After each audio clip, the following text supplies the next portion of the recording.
Say you're asked to simplify this expression here. Well, we learned in the last video, first of all, the addition is commutative, which means we can move around any term we like as long as we keep all the information about that term, including whether it's positive or negative. So let's do that here. Let's group the x squareds together, the x's together, and the constants together. So we get 5x squared from there. The only other x squared is right here, the minus x squared. And remember, if there's no number in front of a variable, it just means there's one of them, including if it's a minus there, which means we have minus 1x squared. Then we have the minus 4x from there, and the plus 5x. Lastly, the minus 3 and the minus 6. Now, in terms of adding them together, the x squareds and the x's behave a lot like x's and y's or a's and b's. They don't really interact. So we just keep those x squareds together, so we have 5 of them, and we take away one of them, so we have 4. Then we have minus 4x's plus 5x's, so that gives us plus 1x, or just plus x. And the minus 3 and the minus 6, we just get minus 9. Now, you may be asked, instead of just simplifying, to factorize this. At the moment we're just simplifying, but we do have videos on factorization, so I recommend you take a look at those if you want to learn how to factorize. For now, we'll just take a look at another example. So we've got 2x squared minus 3x squared plus 1 minus 2x plus 5. Again, we just want to rearrange it so it looks a little bit nicer. So keep the x squareds together. We have the 2x squared and a minus 3x squared. Now group the x's together, so we have minus 3x and minus 2x. Lastly, we have the constants, which are plus 1 and plus 5.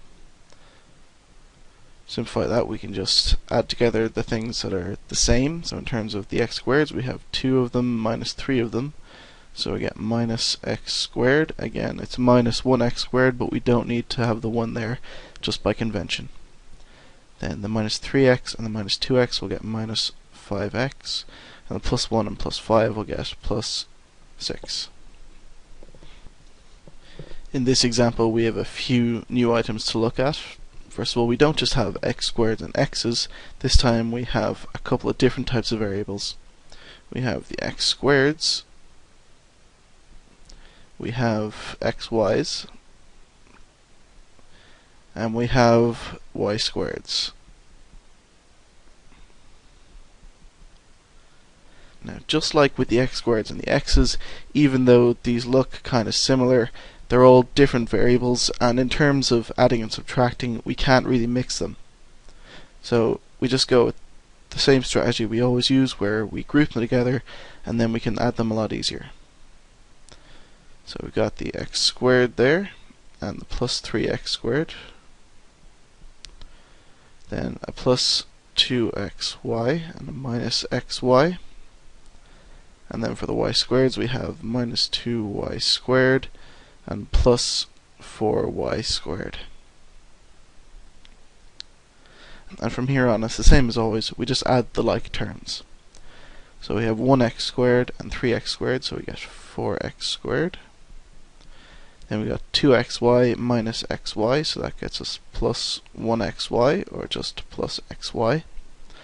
Then minus 2y squared plus 4y squared gets plus 2y squared. I just want to try one more example, which will bring in one little new concept. Now, this time again, we have a lot of different types of variables. So first of all, we just need to sort out which variables are the same. Now, looking through, this one here is just an xy. So if that's xy, this is x squared and y squared, so that's not the same. We have an xy squared, which isn't the same. The x squared y isn't the same. This one here, minus yx, is just one of each. Notice that they're in the opposite order, but remember that multiplication is commutative, so you can move around any variables or constants that are multiplied together. This here is y squared x, so that's not the same, and this here is yx squared. So again, we can't use that. Now the next variable we have is x squared y squared. So let me circle that. This has an x squared and a y squared. So we're trying to look for that again.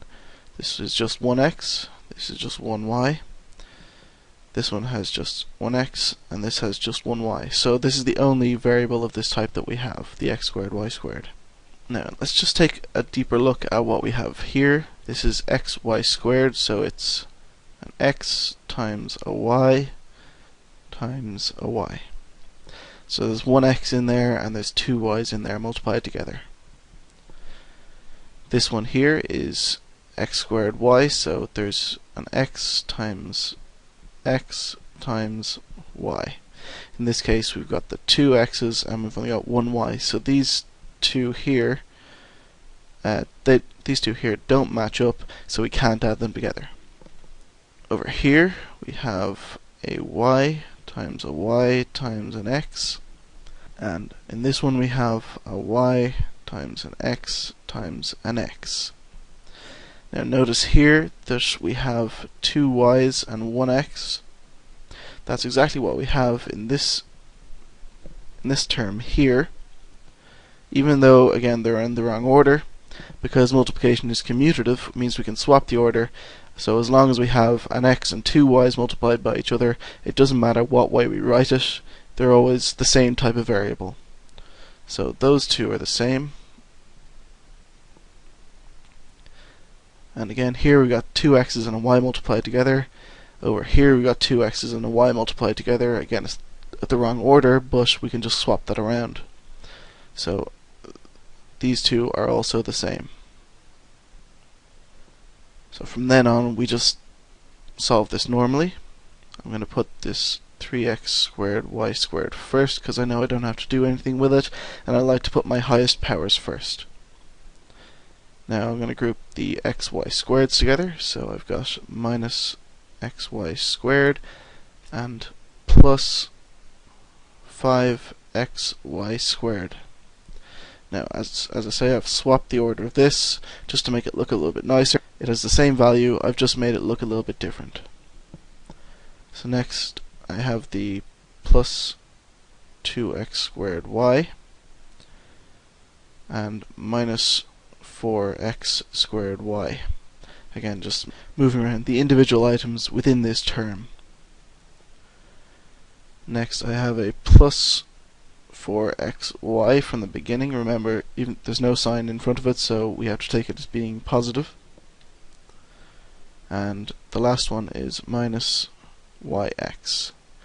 So now we've got the 3x squared y squared. This time we've got minus 1 of something plus 5 of them, which gets us plus 4 of that. Now we have 2 of something minus 4 of something, so that gets us minus 2 x squared y. And lastly, we've got 4 of something minus 1 of something, so we have plus 3xy. So thanks for watching, and we'll talk to you in the next lesson.